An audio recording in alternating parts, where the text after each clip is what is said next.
नमस्कार, खबर राजस्थान देख रहे हैं आप और मैं हूं आपके साथ गौरव राजेंद्र। और आपको सीधे लिए चलते हैं जयपुर, जहां पर महात्मा गांधी विश्वविद्यालय में दीक्षांत समारोह पर जो है भजनलाल शर्मा आपको संबोधित कर रहे हैं। आपको सुनवाते हैं क्या कुछ उन्होंने कहा।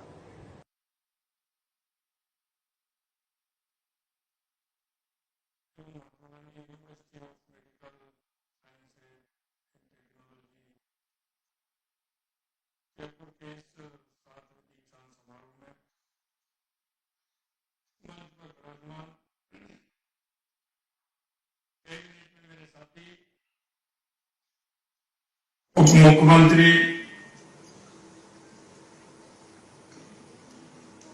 सम्मानीय प्रेमचंद जी बैरवा साहब,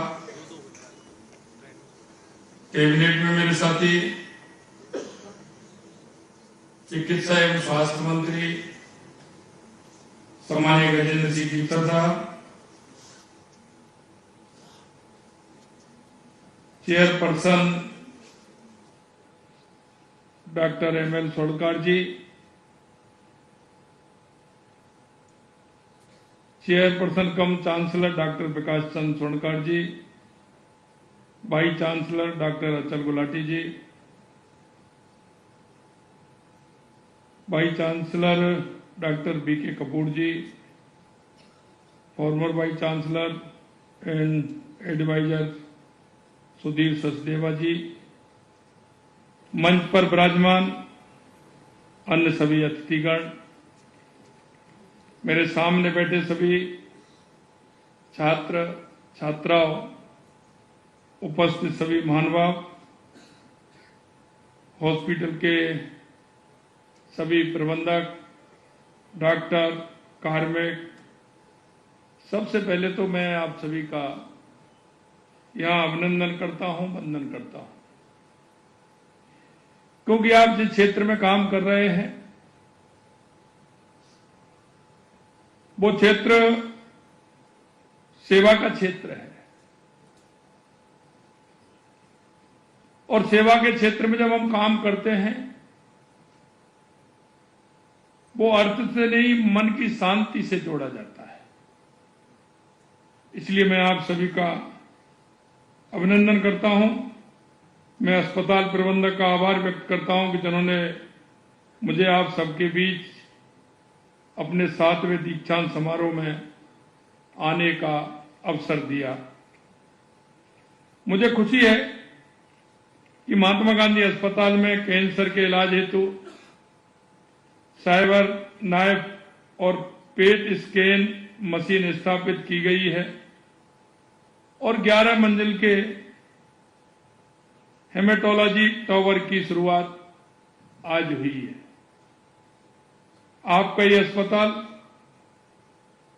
राष्ट्रपिता महात्मा गांधी की मानव सेवा से प्रेरित, जिन्होंने अपना पूरा जीवन देश सेवा और मानव सेवा को उन्होंने समर्पित किया था। महात्मा गांधी अस्पताल चिकित्सा, शिक्षा और मानव सेवा के लिए उत्कृष्ट कार्य कर रहा है। ऐसे उत्कृष्ट कार्य, सेवा, कर्म और समर्पण के लिए मैं संस्थान के संस्थापक और उनके सभी सहयोगियों मैं बधाई देता हूं, उनको धन्यवाद देता हूं। आज के इस दीक्षांत समारोह के अवसर पर अपनी शिक्षा पूरी कर समाज की सेवा का बीड़ा उठाने वाले आप सभी विद्यार्थियों को भावी जीवन के लिए शुभकामनाएं भी देता हूं। आप सभी मानव सेवा के भाव को सबसे ऊपर रखते हुए रोगों को दूर करने और रोगों के इलाज करने में अपना सर्वश्रेष्ठ देंगे, ये मुझे विश्वास है। और जैसा कि मैंने कहा कि ये अर्थ से ज्यादा सेवा का भाव इसमें आवश्यक है। और आप ये निश्चित मान लीजिए, व्यक्ति को निमित्त किया जाता है और निमित्त इस बात के लिए किया जाता है कि आपको सेवा कहां करनी है। यह कभी कभी हमारे मन में आ जाती है कि हम अपनी मर्जी से सेवा कर रहे हैं, किस क्षेत्र को हम चुनते हैं।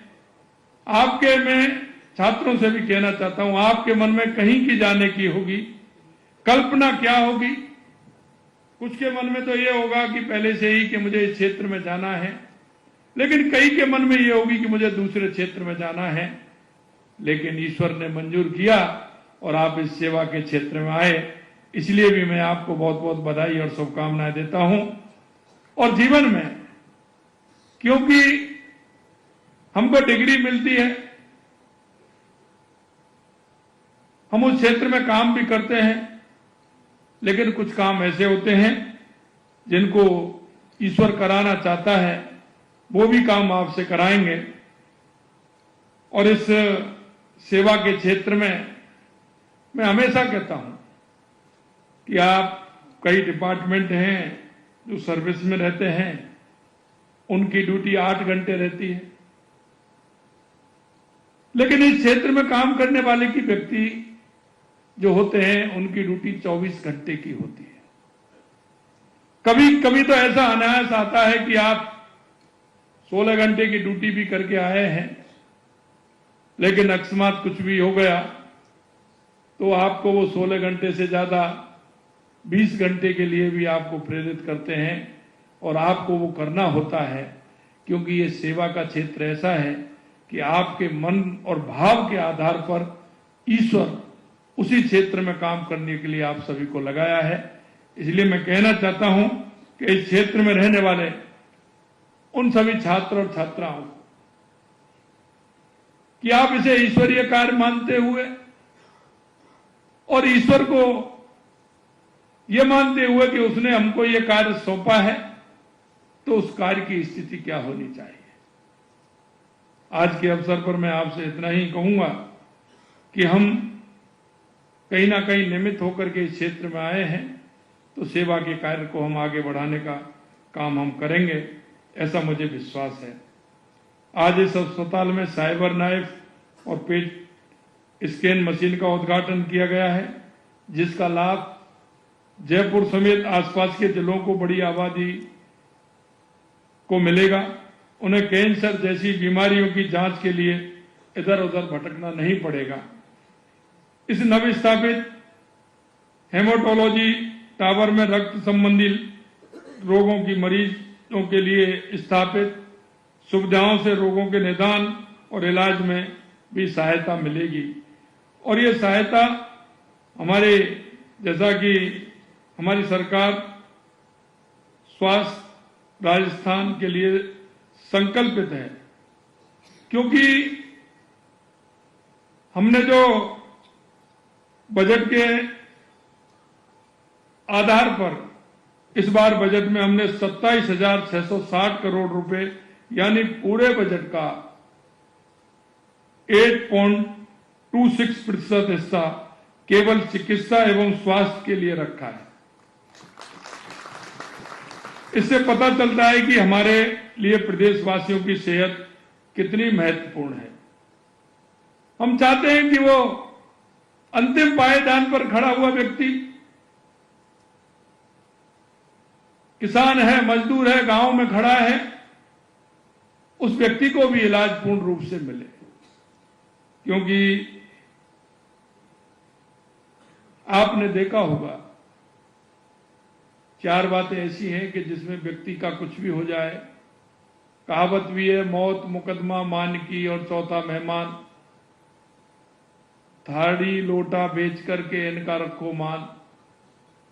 तो एक चिकित्सा ऐसी है कि उसको आपको दिखता है, लेकिन उसमें भी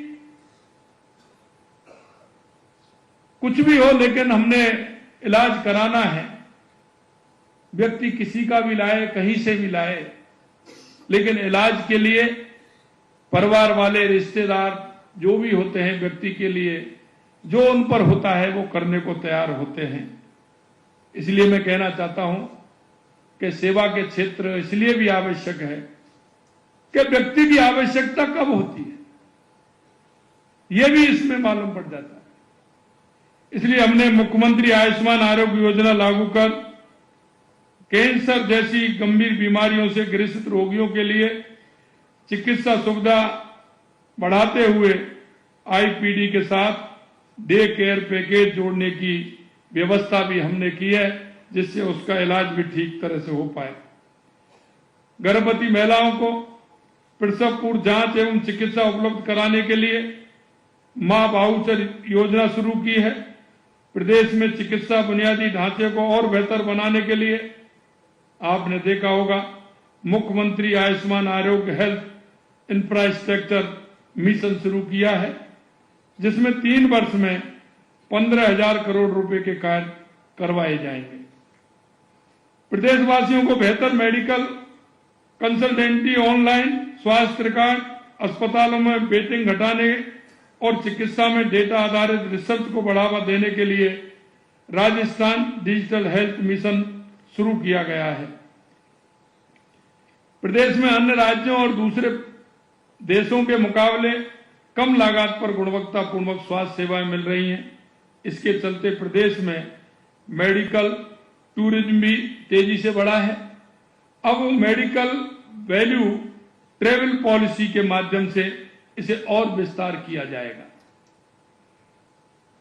स्वास्थ्य सेवाओं में हो रहे निरंतर उत्थान का ही परिणाम है कि आज राजस्थान संस्थागत प्रसव, टीकाकरण, मातृ एवं शिशु मृत्यु दर सहित अन्य स्वास्थ्य मानकों में राष्ट्रीय औसत से बेहतर स्थिति में है। अभी डॉक्टर साहब ने जिक्र किया था राजिंग राजस्थान का। कई लोग मेरे से कहते हैं कि सरकार की यह पहली साल है, पहली साल में राजिंग राजस्थान। मेरे कई लोगों से मैंने बात की, उन्होंने भी कहा पहली साल जल्दी होगा।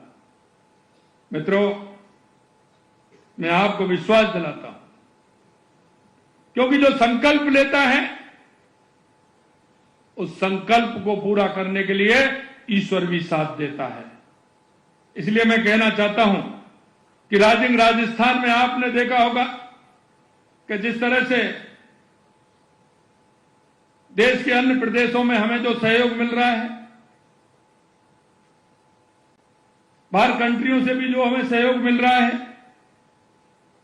हम इसमें प्रदेश में चिकित्सा स्वास्थ्य समेत हर क्षेत्र में निवेश लाने के लिए ये राजिंग राजस्थान हमारा 9 से 10 दिसंबर को राजस्थान ग्लोबल इन्वेस्टमेंट समिट आयोजित कर रहे हैं।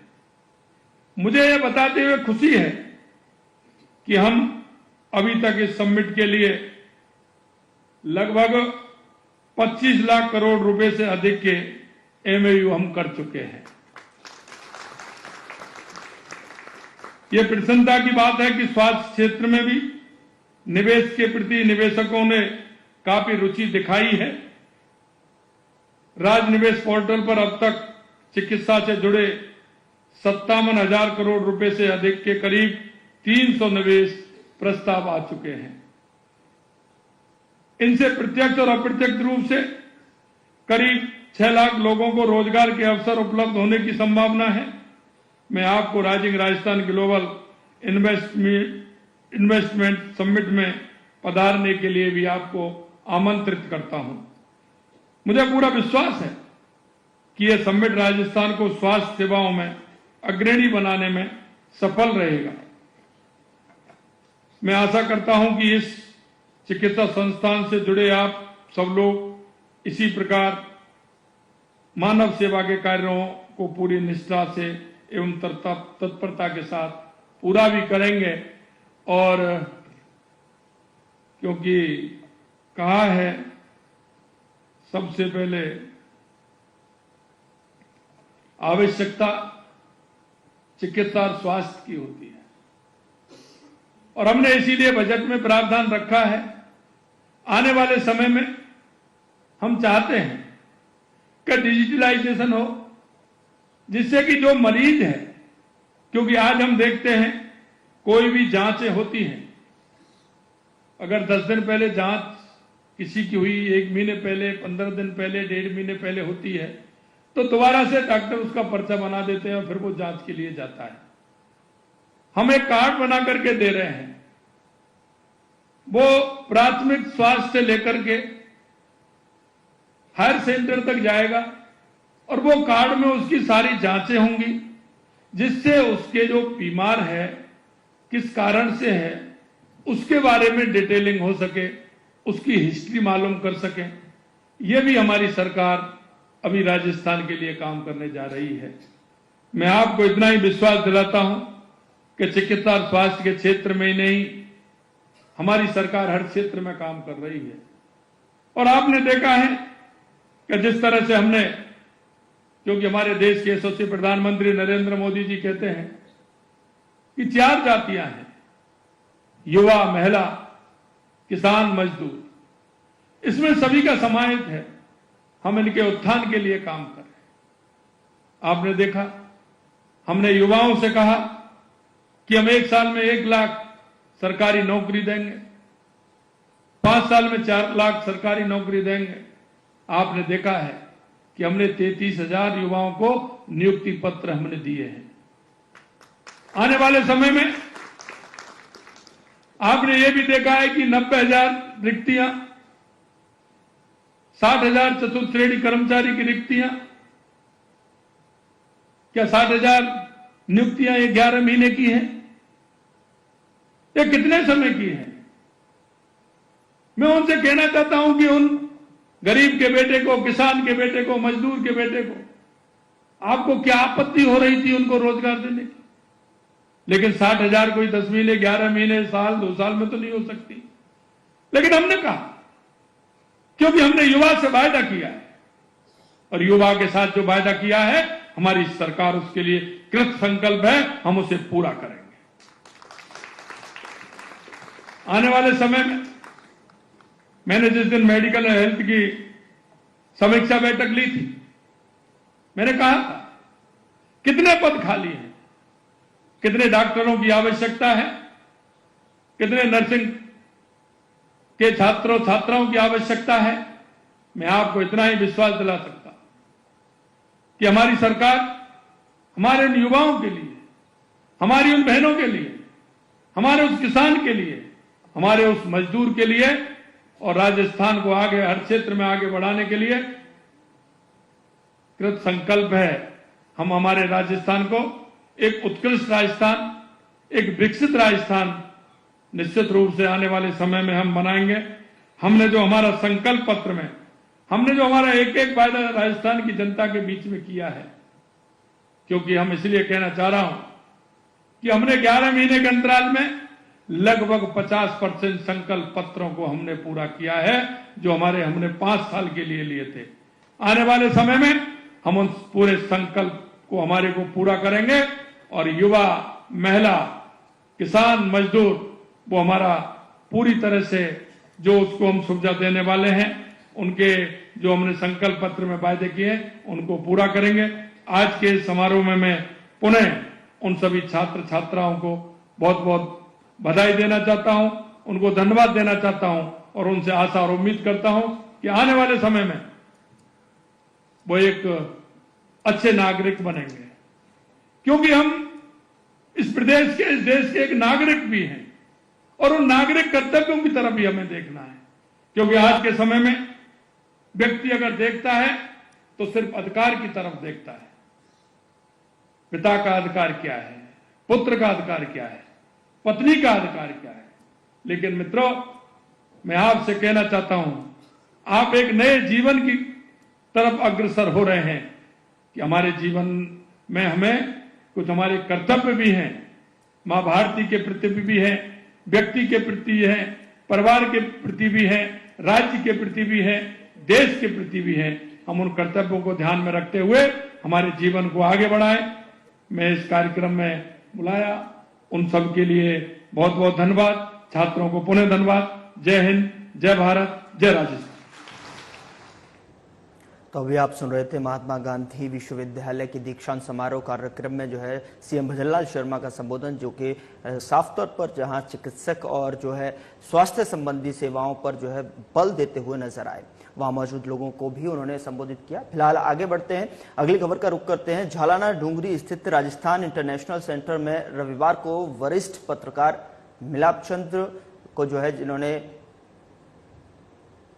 अभिनंदन किया, मिलाप चंद डांडिया का अभिनंदन हुआ। समारोह के में मुख्य अतिथि की अगर बात की जाए तो पंजाब के राज्यपाल गुलाब चंद कटारिया मौजूद रहे और साथ ही विधानसभा अध्यक्ष वासुदेव देवनानी अध्यक्षता की है, जबकि विशिष्ट अतिथि पूर्व विधानसभा अध्यक्ष डॉक्टर सीपी जोशी, वरिष्ठ पत्रकार प्रवीण चंद्र छाबड़ा रहे और कार्यक्रम संयोजक सिविल लाइंस विधायक गोपाल शर्मा ने बताया कि मंचासीन अतिथियों ने 93 वर्षीय डांडिया के पत्रकारिता जीवन के अमृतोत्सव में जो है अभिनंदन ग्रंथ का लोकार्पण भी किया है। इसके बाद बजरंग सिंह शेखावत द्वारा हस्तलिखित सम्मान पत्र को डांडिया को समर्पित किया गया है। साथ ही आपको बता दें कि सम्मान पत्र का वाचन वरिष्ठ पत्रकार राजेंद्र बोड़ा ने किया। वहीं बीबीसी के पूर्व भारत प्रमुख संजीव श्रीवास्तव ने प्रधानमंत्री नरेंद्र मोदी, लोकसभा अध्यक्ष ओम बिरला, मुख्यमंत्री भजनलाल शर्मा और पूर्व मुख्यमंत्री अशोक गहलोत के शुभकामना संदेश का वाचन किया। साथ ही अभिनंदन समारोह में बड़ी संख्या में प्रबुद्धजन, पत्रकार और पत्रकारिता के विद्यार्थी शामिल हुए।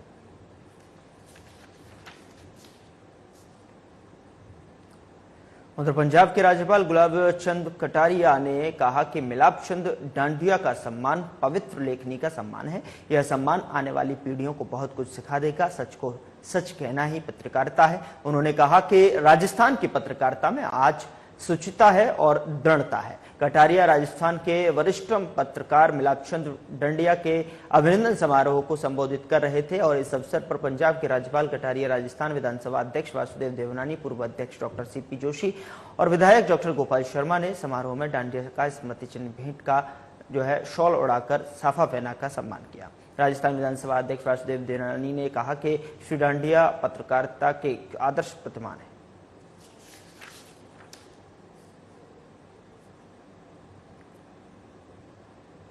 प्रधानमंत्री नरेंद्र मोदी ने रविवार को मन की बात कार्यक्रम के 116वें संस्करण में देशवासियों को संबोधित किया और मुख्यमंत्री भजनलाल शर्मा ने भी प्रधानमंत्री के संबोधन को सुना।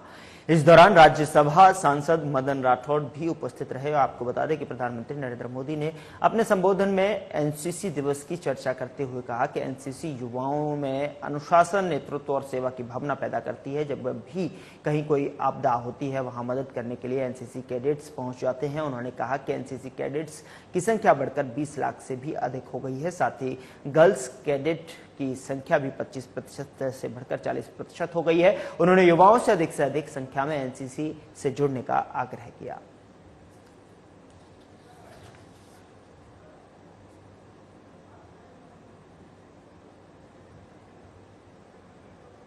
मुख्यमंत्री भजनलाल शर्मा से रविवार को मुख्यमंत्री निवास पर विधानसभा उपचुनाव में नवनिर्वाचित विधायकों ने मुलाकात की। मुख्यमंत्री ने सलूम्बर से विधायक शांता देवी, झुंझुनू से विधायक राजेंद्र भांबू, देवली ओनियारा से विधायक राजेंद्र गुर्जर, रामगढ़ से विधायक सुखवंत सिंह तथा खीवसर से विधायक रेवंत नागा की जीत की बधाई देते हुए दुपट्टा पहनाकर उनका स्वागत किया। सीएम शर्मा ने विधायकों से बातचीत में कहा कि एक जनप्रतिनिधि के रूप में आपके निर्वाचन क्षेत्र तथा प्रदेश की जनता के प्रति आपकी जिम्मेदारी बढ़ गई है। उन्होंने विश्वास व्यक्त किया कि सभी नवनिर्वाचित विधायक जनसेवा के लिए समर्पण भाव से कार्य करते हुए राजस्थान की विकास यात्रा में सहभागी बनेंगे और साथ ही विकसित राजस्थान की संकल्पना को साकार करेंगे।